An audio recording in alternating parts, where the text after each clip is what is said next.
বন্ধুগণ, the final call আজ হচ্ছে দ্বিতীয় পর্ব। আজকের মূল শিরোনাম আমি ঠিক করেছি, মহাবিশ্বের শুরু ও শেষ, বিজ্ঞান বনাম পবিত্র কোরআন। প্রিয় বন্ধুগণ, আজকের ভিডিওটি কোনো সাধারণ ধর্মীয় আলোচনা নয়। আজ আমরা এমন কিছু সত্য নিয়ে কথা বলবো যা শুনলে একজন নাস্তিক, একজন সংশয়বাদী কিংবা একজন আধুনিক বিজ্ঞান মনস্ক মানুষও থমকে দাঁড়াতে বাধ্য হবে। আমরা আজ যেখানে দাঁড়িয়ে আছি, এই বিশাল পৃথিবী, কোটি কোটি গ্যালাক্সি, নক্ষত্র, এসবের শুরু কিভাবে হয়েছিল আর এর শেষটাই বা কোথায়? আধুনিক বিজ্ঞান গত 100 বছরে যা আবিষ্কার করেছে, আজ থেকে 1400 বছর আগে মরুভূমির বুকে এক বুক ভরা অন্ধকারের মাঝে দাঁড়িয়ে পবিত্র কোরআন তা কীভাবে নিখুঁতভাবে বলে দিল। আজ আমরা বিজ্ঞান, মহাবিশ্ব এবং মানব মনস্তত্ত্বের এমন কিছু অলৌকিক দিক উন্মোচন করব যা আপনার জীবনকে দেখার দৃষ্টিভঙ্গি চিরতরে বদলে দেবে। তাই নিজেকে একটু সময় দিন। জীবনের এই ফাইনাল কল বা শেষ ডাক আসার আগে আজকের এই পর্বটি সম্পূর্ণ শুনুন। বিগ ব্যাং এবং কোরআনের অলৌকিকতা। চলুন শুরু করা যাক মহাবিশ্বের সৃষ্টি তত্ত্ব বা কসমোলজি দিয়ে। আজ থেকে মাত্র কয়েক দশক আগে, বিংশ শতাব্দীতে বিজ্ঞানী এডউইন হাবল এবং অন্যান্য জ্যোতির্বিজ্ঞানীরা প্রমাণ করেন যে এই মহাবিশ্ব এক সময় এক বিন্দুতে পুঞ্জীভূত ছিল। তারপর একটি বিশাল বিস্ফোরণের মাধ্যমে এটি ছড়িয়ে পড়তে শুরু করে, যাকে বিজ্ঞান বলে বিগ ব্যাং থিওরি। তার আগে পুরো মহাবিশ্ব একটা গ্যাসীয় বা ধোঁয়ার পিণ্ড ছিল। এবার একজন নাস্তিক বা অমুসলিম বন্ধুকে আমি অনুরোধ করব পবিত্র কোরআনের এই আয়াতটি নিয়ে ভাবতে।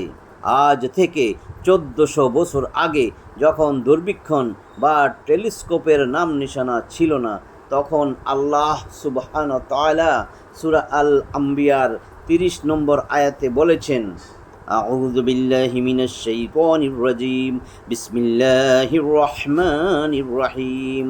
أولم ير الذين كفروا أن السماوات والأرض كانتا رتقا ففتقناهما وجعلنا من الماء كل شيء حي أفلا يؤمنون।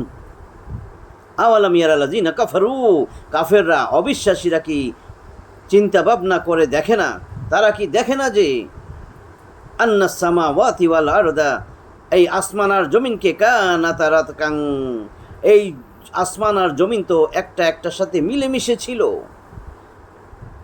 ফাফাতাকনাহুমা, অতঃপর আমি এই দুইটাকে পৃথক করে দিলাম। এই পৃথিবী আর আসমান একসাথে মিশে ছিল রিল বা সেলাই করা অবস্থায়, অতঃপর আমি উভয়কে পৃথক করে দিলাম। একটু চিন্তা করুন, আধুনিক বিজ্ঞান যেটিকে সিঙ্গুলারিটি বা একসাথে মিশে থাকা অবস্থা বলছে, কোরআন সেটাকে বলছে রিল বা সেলাই করা অবস্থা। আর বিজ্ঞান যেটিকে বিগ ব্যাং বা বিস্ফোরণ বলছে, আল্লাহ বলছেন আমি উভয়কে পৃথক করে দিলাম। ফাফাতাকনাহুমা, অতঃপর এই দুইটাকে আমি পৃথক করে দিলাম। শুধু তাই নয়, সূরা ফুসসিলাতের 11 নম্বর আয়াতে আল্লাহ বলছেন, অতঃপর তিনি আকাশের দিকে মনোযোগ দিলেন, যা ছিল ধূম্রপুঞ্জ, ধোঁয়া। বিজ্ঞান আজ বলছে মহাবিশ্বের শুরুর অবস্থা ছিল গ্যাসিয়াস ক্লাউড বা ধোঁয়া। 1400 বছর আগে আরবের মরুভূমিতে বসে একজন মানুষের পক্ষে এই মহাজাগতিক সত্য জানা কি কোনো বৈজ্ঞানিক ল্যাবরেটরি ছাড়া সম্ভব ছিল?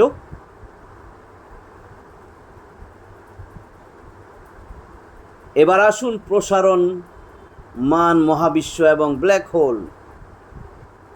প্রসারমান মহাবিশ্ব এবং ব্ল্যাক হোলের কথা শুনুন। মহাবিশ্ব সৃষ্টিত হলো, কিন্তু সৃষ্টির পর এটা কি স্থির আছে? আলবার্ট আইনস্টাইনও প্রথমে ভেবেছিলেন মহাবিশ্ব স্থির, কিন্তু 1929 সালে বিজ্ঞান প্রমাণ করলো মহাবিশ্ব প্রতিনিয়ত বেলুনের মতো চারিদিকে সম্প্রসারিত হচ্ছে বা বড় হচ্ছে, এক্সপান্ডিং ইউনিভার্স। বিজ্ঞানীদের এই আবিষ্কারের বহু শতাব্দী আগে আল্লাহ তাআলা সূরা যারিয়াত 51 নম্বর সূরার 47 নম্বর আয়াতে পরিষ্কার ভাষায় ঘোষণা করেছেন, ওয়াস-সামাআ বানাইনাহা বিআইদিন ওয়া ইন্না লামূসিউন। ওয়াস-সামাআ বানাইনাহা, আমি তো আসমানকে বানাইছি আমার ক্ষমতা বলে, বিআইদিন ওয়া ইন্না লামূসিউন, এবং অবশ্যই অবশ্যই আমি এক মহা সম্প্রসারণকারী, আমি একে সম্প্রসারিত করছি। আইনস্টাইন যা প্রথমে ভুল করেছিলেন, আধুনিক বিজ্ঞান যা 1929 সালে জানল, কোরআন তা 1400 বছর আগে সম্প্রসারিত করছি শব্দ দিয়ে জানিয়ে দিল। এরপর আসুন ব্ল্যাক হোল বা কৃষ্ণ গহ্বরের কথায়। বিজ্ঞান বলে মহাবিশ্বে এমন কিছু মৃত নক্ষত্র আছে যারা অদৃশ্য, কিন্তু তাদের মহাকর্ষ বল এত তীব্র যে আলো সেখান থেকে বের হতে পারে না, আলোর রেহাই নেই। তারা মহাবিশ্বের সব কিছু গিলে খাচ্ছে এবং ঝাড়ুদারের মতো পরিষ্কার করে দিচ্ছে।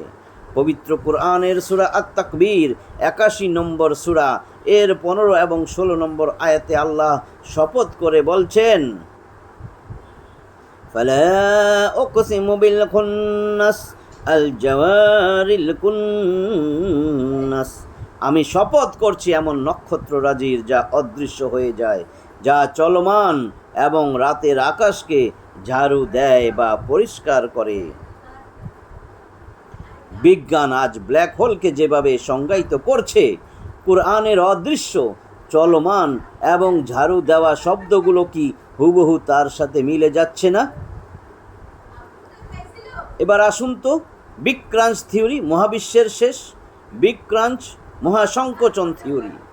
এতক্ষণ তো শুনলেন মহাবিস্ফোরণ থিওরি, বিগ ব্যাং থিওরি। এবার আসুন বিগ ক্রাঞ্চ থিওরির কথা শুনি। এবার আমরা যাব সবচেয়ে ভয়ানক অধ্যায়ে, এই মহাবিশ্বের শেষ কোথায়। স্টিফেন হকিং বা আধুনিক জ্যোতির্বিজ্ঞানীদের মতে এই মহাবিশ্ব যেভাবে চারিদিকে ছড়াচ্ছে, একটা সময় এর ভিতরের শক্তি শেষ হয়ে যাবে। তখন মহাকর্ষ বলের টানে পুরো মহাবিশ্ব আবার পিছনের দিকে সংকুচিত হতে শুরু করবে, অর্থাৎ যেভাবে সৃষ্টি হয়েছিল ঠিক সেভাবে আবার গুটিয়ে একটা বিন্দুতে রূপ নেবে। এই থিওরিকে বিজ্ঞান বলে বিগ ক্রাঞ্চ থিওরি, মহাসংকোচন থিওরি। বিজ্ঞান তো এটা মাত্র সেই দিন গাণিতিকভাবে ধারণা করল, কিন্তু কোরআনে আল্লাহ তাআলা মানুষের মৃত্যুর পর পুনরুত্থান এবং মহাবিশ্ব ধ্বংসের চিত্রটি কেমন হবে তা সূরা আম্বিয়া 21 নম্বর সূরার 104 নম্বর আয়াতে স্পষ্টভাবে লিখে রেখেছেন। আল্লাহ বলেন, ইয়াউমা নাতবিস সামাআ কাতাইয়িস সিজিল্লি লিল কুতুব কামা বাদানা আউওয়ালা খালকিন নুঈদু। সেই দিন আমি আকাশকে গুটিয়ে নেব, যেভাবে লিখিত খাতা বা দপ্তর গুটিয়ে রাখা হয়। যেভাবে আমি প্রথমবার সৃষ্টির সূচনা করেছিলাম, ঠিক সেভাবেই আমি আবার তার পুনরাবৃত্তি করব। সুবহানাল্লাহ। একটা বই বা খাতা যেভাবে আমরা পড়া শেষে বন্ধ করে গুটিয়ে রাখি, আল্লাহ বলছেন এই কোটি কোটি আলোকবর্ষের মহাবিশ্বকে তিনি ঠিক সেভাবে গুটিয়ে ফেলবেন।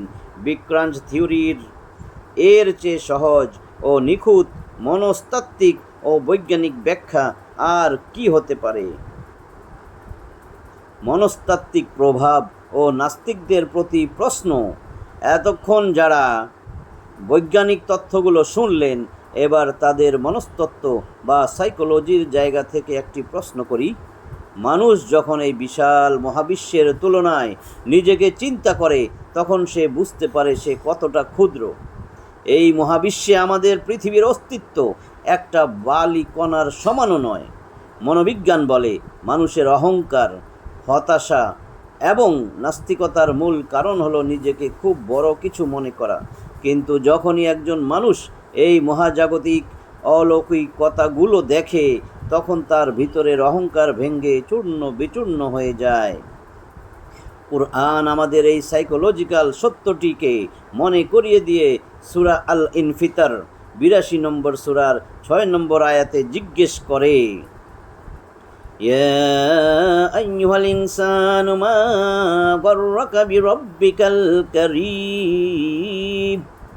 ইয়া আইয়ুহাল ইনসান, ও মানুষ, মা গররাকা বিরব্বিকাল কারীম, কিসে তোমাকে এই মহান কারীম রবকে ভুলাইয়া দিল, গাফেল করে রাখলো? কে তোমাকে মহান প্রতিপালক সম্পর্কে বিভ্রান্ত করলো? আপনি নিজেকে যতই আধুনিক ভাবুন না কেন, একটু বুকে হাত দিয়ে ভাবুন, কোনো ল্যাবরেটরি, কোনো কম্পিউটার, কোনো টেলিস্কোপ ছাড়া ১৪০০ বছর আগে একজন মানুষের পক্ষে বিগ ব্যাং, প্রসারমান মহাবিশ্ব, ব্ল্যাক হোল আর বিগ ক্রাঞ্চের নিখুঁত বিবরণ দেওয়া কি সম্ভব? যদি সম্ভব না হয়, তবে কেন আপনি আপনার সৃষ্টিকর্তাকে অস্বীকার করছেন? কেন আপনি এই চিরন্তন সত্য থেকে মুখ ফিরিয়ে নিচ্ছেন? মৃত্যু আমাদের প্রত্যেকের দরজায় কড়া নাড়ছে। আজ হোক বা কাল এই সুন্দর মহাবিশ্ব ছেড়ে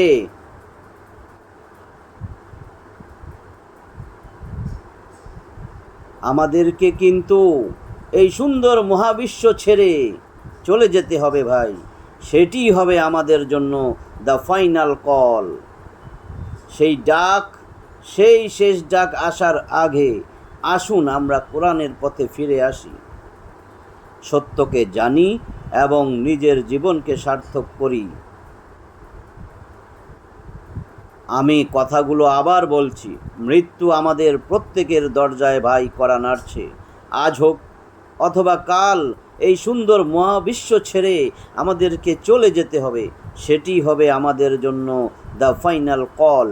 সেই শেষ ডাক আসার আগে আসুন আমরা কোরআনের পথে ফিরে আসি, সত্যকে জানি এবং নিজের জীবনকে সার্থক করি। ভিডিওটি ভালো লাগলে অবশ্যই শেয়ার করে আস্তিক নাস্তিক নির্বিশেষে সবার কাছে পৌঁছে দিন। কোরআনের পথে এই চ্যানেলের সাথেই থাকুন। দেখা হবে আগামী পর্বে। ধন্যবাদ।